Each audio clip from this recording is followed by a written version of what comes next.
The story of the Passion in the Christian Bible can also be thought of as a tale of crime and punishment, but the verdict gets another look in The Last Days of Judas Iscariot, a play by Stephen Adly Guirgis that's being produced by the Hub Theater Company of Boston. To tell us about the production opening November 8th are the company's producing artistic director, Lauren Elias, and the play's director, Steven Bogart. Thank you very much for being with us. Thank you so much for having us. Stephen, I want to have you tell us a little bit about the playwright. What kind of person is this we're talking about here? The playwright? Yes. Yeah, so he's grew up in New York, went to religious schools, had, I think, a Catholic education, started out in the theater as an actor, and then I don't know how he discovered to write plays, but then he started writing plays. And his plays tend to have a lot of themes around growing up under the doctrines of the Catholic Church.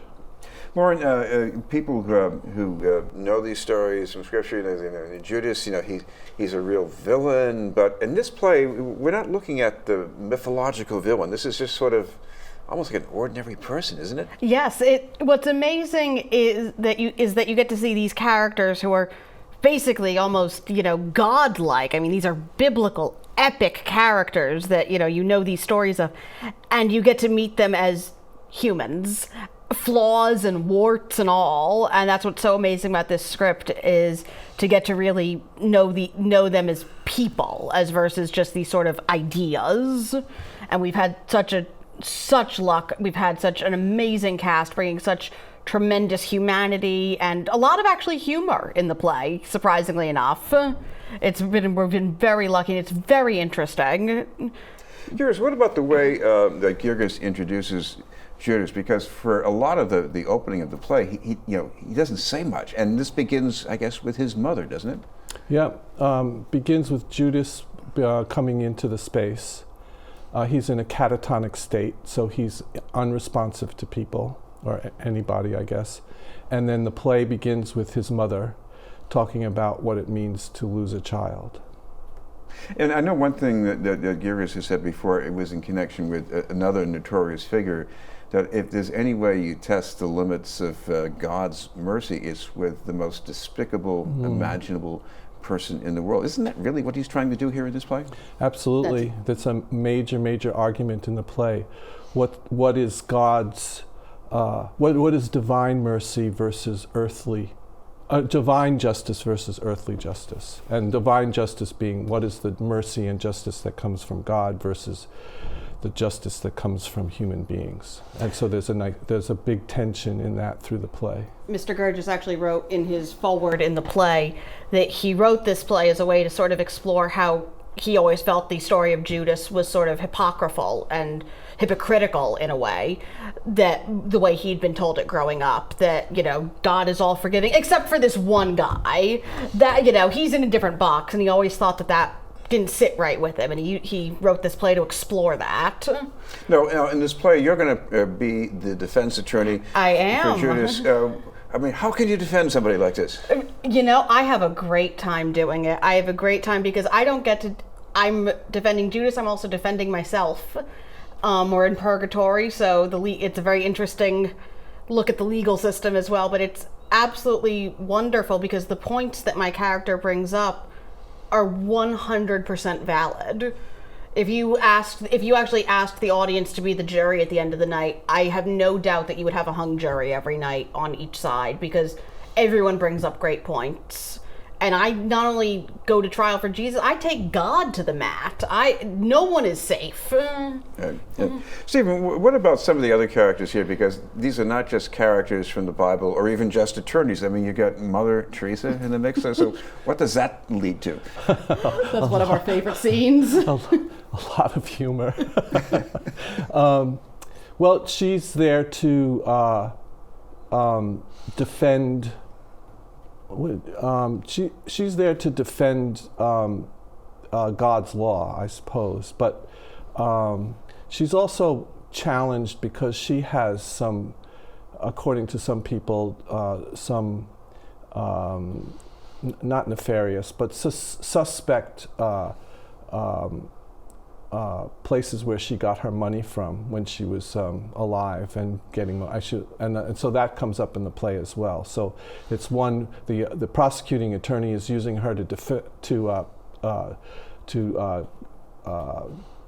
go against Judas, and then Lauren, as the defense attorney, is bringing up Mother Teresa's questionable source of money from dictators and murderers. And Lauren, in this play, of course, we should mention, of course, this sort of surfaces the politics in the biblical story, because you have the high priest who paid off Judas to do the dirty work, but, you know, he had to contend with the Roman Empire, right?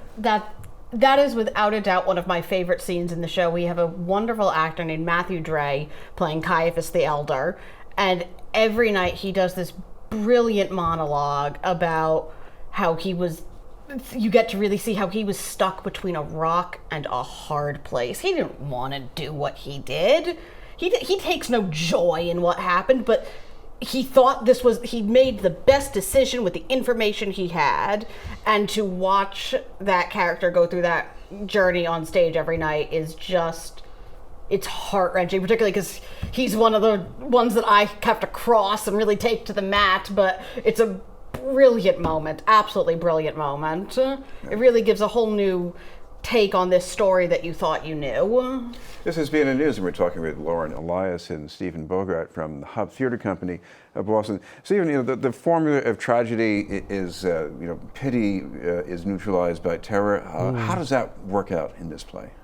Well, I don't think this play necessarily fits the tragedy formula. In fact, it's not really an Aristotelian dramatic structure, which makes it kind of challenging, because there isn't necessarily like a cause and effect through line that you follow with the play. And there is the tension of a courtroom drama. But the play is underneath the humor, I suppose, it's very dark. And it's dark because we see Judas in despair. And the play, it happens after he's committed suicide. So he's in despair, and there are scenes where he's comes to life, consciousness with Jesus, which is a heart-wrenching scene where it's like two really close brothers going after each other in terms of what happened. And again, that's the thing that gets the short shrift usually, because even in Dante, it's all about you betrayed a person of trust, but the despair, Lauren, I mean, how does that get translated in this play? Well, we have a wonderful actor named Christian Mancia Garcia, who has also done all of our poster artwork for the past 7 years, so that's really fun for us to have him on stage. And it's amazing to watch what he does with his body, because for the majority of the play he is silent, and yet you just feel this palpable sadness emanating from him. And you also see the argument that is being made by Judas and his attorney, myself. Why didn't you stop me? If you're God and you're so powerful, why didn't you help me? Why didn't you make me better? Why didn't you stop me from doing this? From doing this thing that ruined everything? And, one of the things in this play is that when you think it's being serious, you're not sure if they're leveling with you. I mean, there's that part where the Irish nun walks in and quotes Thomas Merton. I'm saying, is this supposed to be serious? I mean, why does the playwright do that, do you think? Well, probably for a number of reasons. I think one is like it's super dense material. So I think to help the audience move through the arguments of the play, I think he relied a lot on trying to bring humor to the characters. But humor in a way that it's not like they're not cartoons, you know. So I think he does that to help us move through it instead of just listening to all of these arguments that can get really heavy and kind of like tedious. I think it also lends like a human face to it, as well as versus just this sort of text-based book argument that you'd read in a classroom. It really sort of puts a face to it and a life. And finally, Lauren, this courtroom drama is being played where? In a church? Yes, we are excited to be using. We are at our regular old home, which we are thrilled to be back at, the First Church in Boston.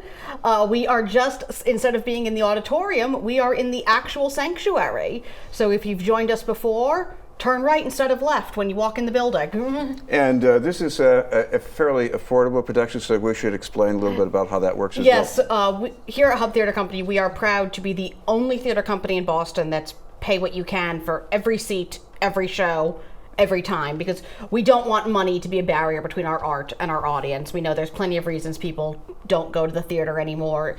It's gross out. The Bachelor is new. We get it, but we don't want people to feel that they can't afford to. And we should mention when this is running exactly. We open this Friday, November 8th, and we'll be running through November 23rd. And anyone who wants to buy tickets can go to our website at www.hubtheaterboston.org. And we will also, in honor of the season, be collecting new and gently loved children's toys for local charities. Thank you both very much, Lauren Elias and Steven Bogart. Thank you. From Hub Theater Company of Boston.